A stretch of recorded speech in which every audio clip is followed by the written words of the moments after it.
Hey, it's Colston here. Today is Tea Shop Monday. And yeah, um, I got something that's kind of weighing heavy on my heart tonight. So before I get to that, again, I just wanted to re-emphasize how amazing my surgery consult was online with the doc from Align Surgical. I'm still waiting, of course, for the call. Hasn't been a week yet. I get a little antsy to set a surgery date. So here's the interesting thing that's kind of weighing, not kind of, it's weighing heavy. So I'm part of a trans group on Facebook, and it's members of all ages.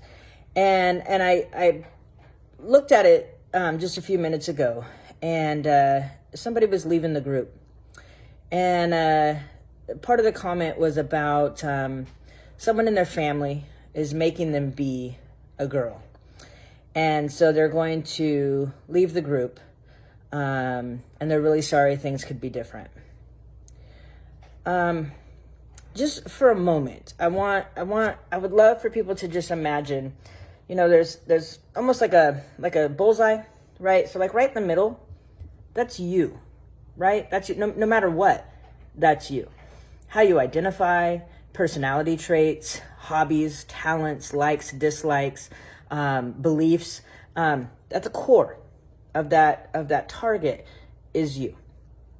And the next ring around, these are really close people who we've chosen to have that close to the real, authentic, genuine version of us, right? So these could be friends, they could be family, they could be chosen family.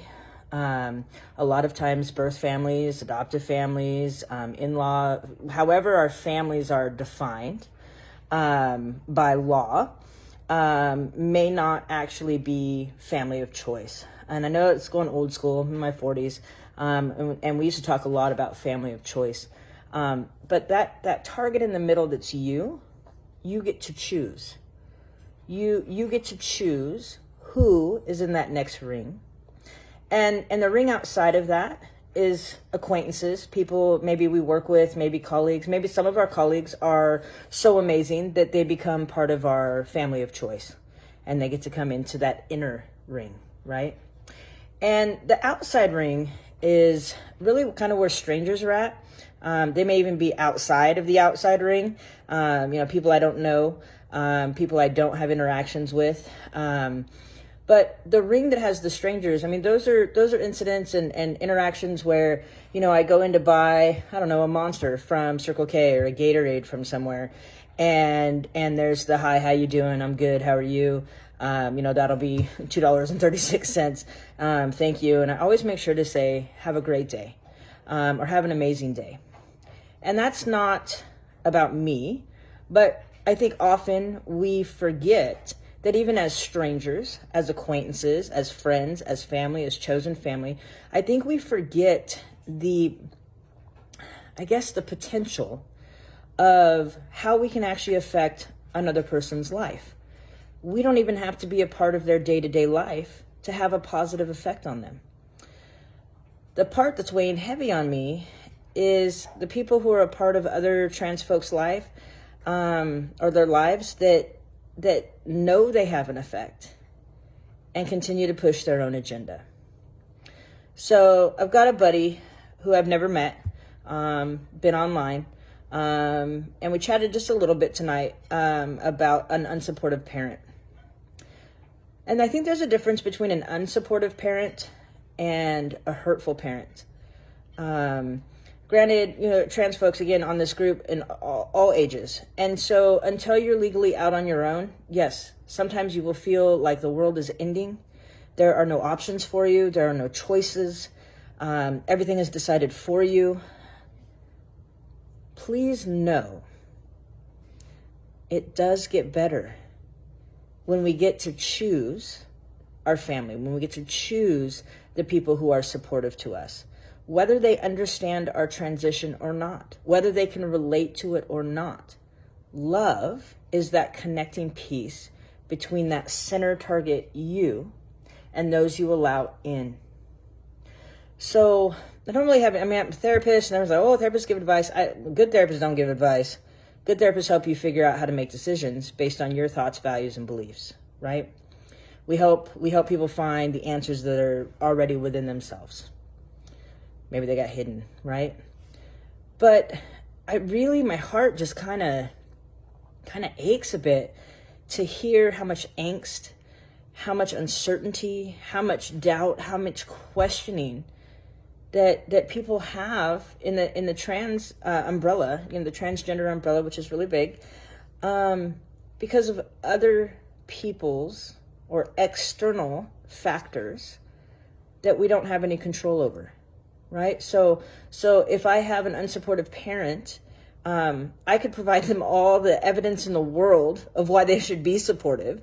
I could provide answers, evidence-based answers to all of their questions, and they may still be unsupportive. So that awareness that not everyone is going to be accepting, sometimes that, for some reason, holds more weight for us, as opposed to maybe it's one person, maybe it's two people who are supportive and are trying their best to understand and to maintain their support of you. That's the stuff we need to let weigh stronger. We need to let that touch us deeper, because that support is what helps keep us all going and moving in the direction on our path that we've chosen. I talk to a lot of kids and teenagers in my job, and social media is amazing and hurtful, and it's insightful, and you can learn a lot. And then there's things you can read where you can doubt a lot, question yourself a lot. I don't think there's anything wrong with that, but here's where we get kind of into this trap. If I post something, I had a kiddo once, did some artwork, posted a picture that they had drawn.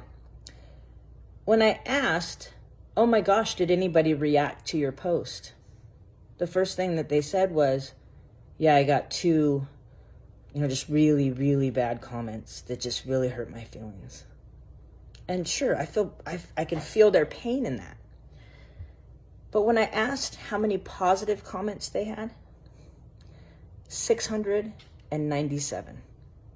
I wish I could give you like a statistical, probability, whatever, something, right? I'm not a math person, I'm a therapist. I deal with feelings, not numbers and letters, because whoever put letters in with numbers should probably be shot. Not really, not condoning violence. 697 positive, and the two she remembered were the two negative. 2 out of 697.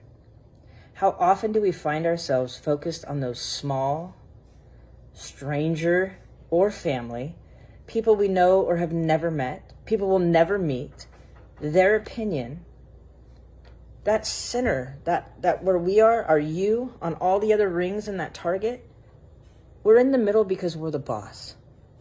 We get to decide what information to filter out and what information to allow to filter in. For those that keep asking on this trans group and who can I talk to about this? Who can I talk to about this? Please don't give in to this stigma that mental health means you're crazy. When I'm struggling and I reach out to someone who is qualified and knowledgeable enough to be of assistance, please use it. Use it.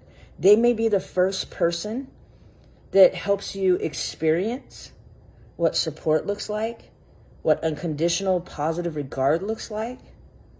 So the next time you're questioning whether or not you're valid, are you here? Are you breathing? Is there a struggle that is attempting to hold you down? And do you fight against it? Some days you're going to have more fight in you than others. That's just a fact of life. But if you are alive and breathing, you are the boss, and you decide what filters in, what affects you, and how long you let it affect you. So sure, I may get negative comments. I may get weird stares, mumblings, or straight to my face. But I get to decide how long I allow that to affect me. And when I struggle with that, I reach out to those people in that next ring, me, and then my closest people, and we talk and we chat about it. And then we continue to live our lives without those people who had the negative comments. It really does get better. I promise. Stick it out to see. Know that if you're a minor and you're under 18, there's so much more life after that, where it has the opportunity, and you will have the opportunities, countless opportunities, to see that I'm not lying. It really does get better.